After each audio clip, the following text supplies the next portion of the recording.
We've got a bit of a business story for you now concerning the airline industry. Nothing to do with ticket prices or fuel or airspace. This is about the construction of the aeroplanes we all fly in. So, Boeing, the American plane manufacturer, it's been unhappy with its Canadian rival Bombardier because it says they're getting unfair subsidies from the Canadian government.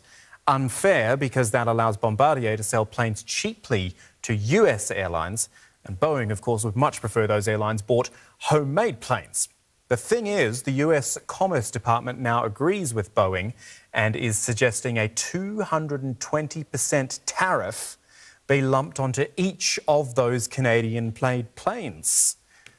Daniel Lack in Toronto to explain this a little bit more. Hi, Daniel. How's this going down there?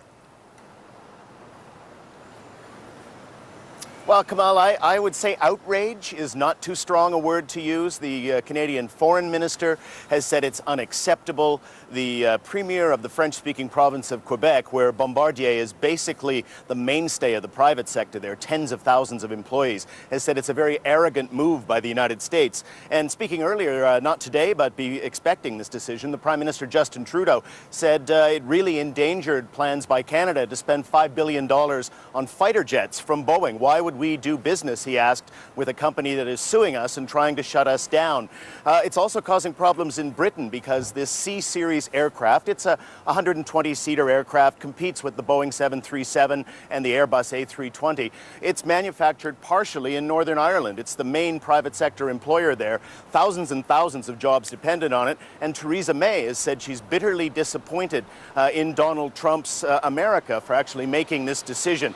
What has to be said, this is a preliminary finding by the U.S. Commerce Department. There's a lot more to do before a final decision is made early next year, and the Canadians are confident they have ways of challenging this. This sort of thing arises all the time in the aerospace industry. They think they can get it at least lowered, if not wiped out, but it is a bit of a blow. Daniel, if I put my old counting the cost hat back on briefly, I remember Bombardier's had troubles in the past. What do you think all of this means for, and you've pointed it out, Absolutely. a major private employer? Well, the thing to tell you is that probably the Americans do have a point. I don't think the Canadian government or the government of the province of Quebec can deny that they have somehow subsidized the production of this aircraft. In fact, Quebec, the province of Quebec, a very big government of 13 million people, 12 million people rather, they have actually owned half of the program to produce this jet. Ottawa has lent virtually interest-free money, hundreds of millions of dollars, to Bombardier. This is a company that's been in trouble now for quite some time. It developed the world's first snowmobiles.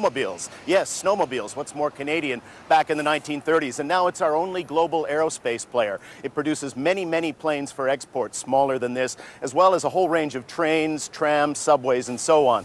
This is a company that's been in trouble. This was a plane that was supposed to get it out of trouble. And if it's denied the U.S. market, it doesn't look good for Bombardier. Thank you for that, Daniel Lack in Toronto there on the Bombardier story. Here at the Live